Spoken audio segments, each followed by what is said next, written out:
Hi guys, I'm going to do a review of The Preachers of LA episode 3. I'm going to try and make it as short and to the point as possible.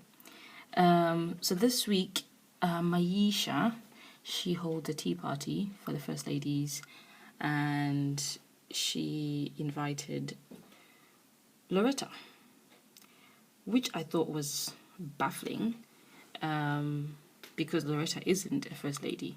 So I figured that she just saw it as an opportunity to be nosy, to be honest.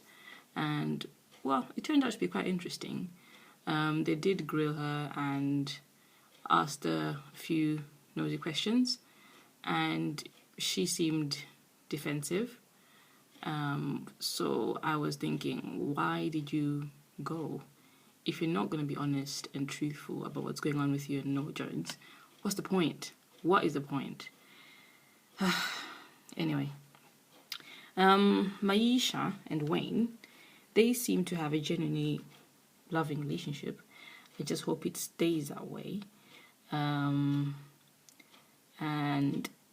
what can I say about Ron Gibson?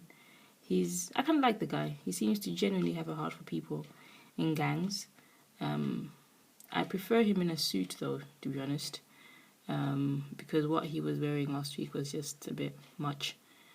The whole hood get-up thing, not doing it. Anyway, at least he is in the community and he's trying to be helpful to people that are struggling and in gangs and all that.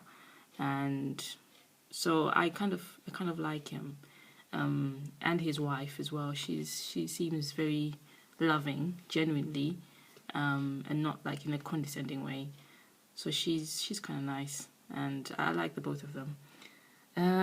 Christy and Jay, they actually seem to be the most genuine preachers in terms of not being too showy and flashy, which is kind of nice. It's a breath of fresh air. And I was really touched when Jay ministered to the anorexic lady, DJ, she's called, in the park. Now to me, that's what ministry is supposed to be about. I was just thinking, she's lucky she met Pastor Jay, because we all know if she had met Pastor McClendon, he would have charged her at least, what's the going rate, 15,000 for that consultation, and that's on camera. Off camera, maybe 25,000. So in other words, she would have been better off going direct to Jesus Christ. So yeah, anyway, I just had to take a dig there, Pastor McClendon. But I think he just called it upon himself, to be honest. Last week was just a disaster. He just came across as pompous and money, and all about me. So, and I actually read somewhere that he was saying that the show is not what he thought it was. What does that mean? Gosh. Anyway, I think he was just annoyed that he came across that way. We saw a side to him that he didn't want to be seen on camera. He is who he is. He might as well learn from it and change. He'll come off better that way than to try and run away, to be honest. Anyway, who's next? Dietrich. Now, I've changed my mind about the guy, to be honest. He has grown on me. I won't lie. To begin with, I thought he was a bit too aggressive, and he still does have anger issues, clearly, but I like the fact that he calls things for what they are. He's honest, and I can't wait for him to confront Noah Jones about the situation with his so-called friend.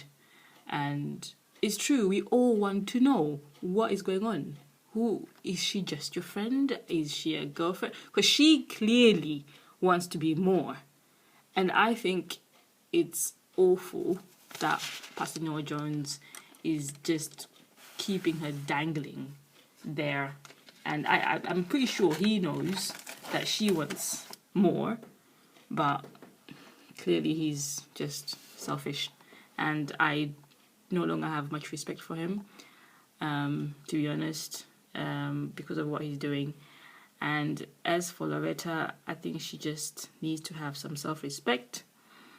Just some, not a lot, just some self-respect. Because clearly she deserves more. She's quite an attractive looking lady who seems to, be nice, and I think she just deserves to have a relationship which is actually defined and have a family of her own and move on. He is in no rush. He's already had a marriage and kids, so clearly he's in no rush to go there again. He seems happy with his bachelor life and his cars and all that stuff.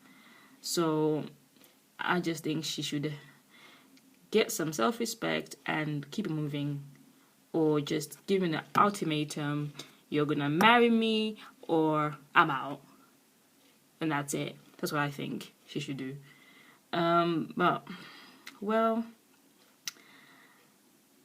Otherwise, like I said, I'm just really disappointed that Noel Jones doesn't see that what he's doing is wrong. I mean, it was probably bad enough when they were just not on TV. Just a few people knowing that they don't know what's going on, friend or not friend. But now that the whole world knows, it's kind of like cringe.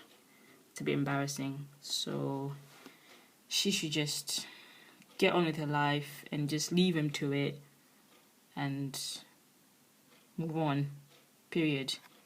Because the whole thing is just wrong. And our beloved Mark Linden. Well, he didn't feature much this week. Surprised? No. I mean, he embarrassed himself enough last week. We clearly saw a side to him that wasn't too attractive.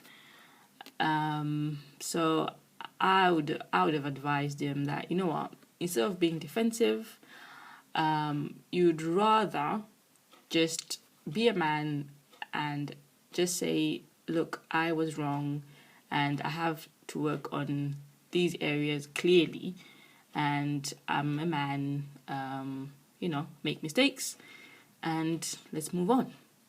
It's far more respectful to go down that way than what he's trying to do, weasel out and all this crap. So yeah, that's my take for this week. I'm quite looking forward to next week, and I'll do another review for you guys next week. So thank you for listening.